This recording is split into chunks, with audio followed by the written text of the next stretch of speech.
Barrackpore BN Bose अस्पताल में 70 आज़मीन हज को टीका लगाए गए। Sana medical hall.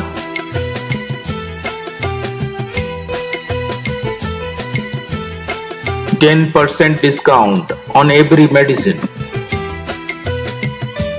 Oxygen cylinder also available. Corona महामारी के 2 साल बाद आज़मीन हज को हज करना नसीब हुआ। टीटागढ़ म्यूनसिपलिटी और अंजुमन पैगाम हक के इश्तराक से काकीनाडा, बैरकपुर, टीटागढ़, खरना और कमेटी के 70 आज़मीन हज को बैरकपुर बीएन बोस अस्पताल में टीका लगाए गए। टीटागढ़ म्यूनसिपलिटी के चेयरमैन कमलेश साहू और वाइस चेयरमैन मोहम्मद जलील माशर के अलावा कमेटी के अरकान भी मौजूद रहे। आज़मीन हज ने हज पर जाने के लिए खुदा का शुक्र अदा किया।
इस साल जो आज़मीन हज है हज पे जा रहे हैं वो 70 लोग हैं। 70 लोग यानी काकी जाने से लेकर खर्रा तक कमर्टे तक कमेटी के लोग भी हैं यहाँ पे। तो आपके अलावा भाई आप तो वाइस चेयरमैन आए थे क्या? चेयरमैन आए थे टीचर सुबह में आए थे। कमलेश चौधरी आए थे सुबह में। साहू सुबह में आए थे वो। आप थे सुबह? हमारे साथ ही आए, हमारे पास 2 मिनट के बाद ही वो पहुँचे। रास्ते में हमने कहा था कि हम चल रहे हैं, आप आइए, ठीक हुआ है जाएंगे आप। कोरोना में तो 2 साल हज करने का तो मौका मिला नहीं। वो वक्त जो गुजरा वाकई बहुत ही अफसोसनाक वक्त था। अल्लाह का करम है कि वो मुसीबत टली है और फिर अल्लाह का ये करम हुआ है कि फिर से आज़मीन हज को ये मौका मिला है कि वो अल्लाह के घर जाए, हज को करना चाहें, हज करें, ज़ियारत करें और उन लोगों की खिदमत करने के लिए ये हम लोग यहाँ कई वर्षों से, जब से बीएन बोस में ये सेंटर बना है कई वर्षों से, तब से टीटागढ़ म्यूनसिपलिटी और टीटागढ़ अंजुमन पैगाम हक ये दोनों मिलकर ये आज़मीन हज के लिए यहाँ पूरी तैयारी हम लोग करते हैं कि खाने पीने का, टिफिन का इंतज़ाम, यहाँ पर बैठने का, चाय का, ये तमाम इंतज़ाम करें ताकि ज़्यादा से ज़्यादा लोग इत्मीनान के साथ यहाँ पर टीकाकरण का काम हो सके। आज ही लास्ट है, आज भी शुरुआत है कि दिन में ये तमाम काम मुकम्मल हो जाता है, इसलिए दूसरे दिन की जरूरत नहीं पड़ती। कोरोना के बाद मौका मिला है तो अल्लाह का शुक्र है कि वबा को अल्लाह ने ख़त्म कर दिया, तो हज की सिलसिला शुरू हुआ और हम लोग 2 साल जो हज वो उस वक्त लोग भर रहे थे लेकिन नहीं हो पाया।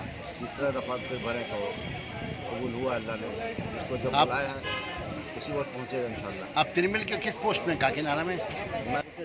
ये बाबा सिर्फ मैंने काके बैरकपुर हिंदुस्तान के ये बाबा तो पूरे दुनिया का ये बाबा था और जिस वजह से पूरी दुनिया में हज 3 साल के मौक़ा आ जा करते। अब हालात नॉर्मल हुए तो तमाम ममालिक में मैंने इस बार जो हज का प्रोग्राम शुरू हुआ है तो इस पर अल्लाह की तरफ इनामी करेंगे कि अल्लाह का मंजूर था 3 साल नहीं होना, अब अल्लाह का मंजूर है इस साल से होना चाहिए। तो हम 20 साल जा रहे हैं जा करके, हम पहले अल्लाह का शुक्रिया अदा करें कि अल्लाह ने इस वबा को इस तरह से खात्मा किया कि हम शरीक हो सकें।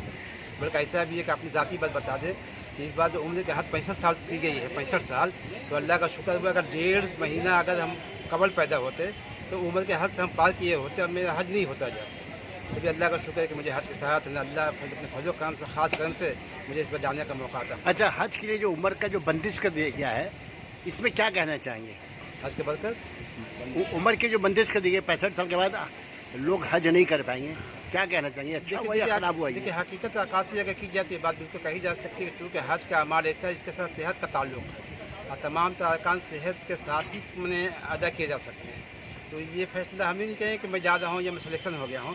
तो मेरी अपनी राय ये कि ये मुनासिब फैसला है कि ऐसा होगा कि आइंदा दिनों में हर आदमी जो 65 साल होने वाला है वो पहले ही इसको मुकम्मल करने की कोशिश करेगा। जाकर क्या नाम है आपका? मेरा नाम अब्दुल बदूर अंसारी है।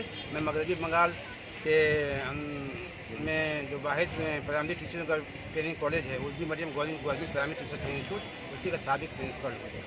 बहुत बहुत शुक्रिया आपका।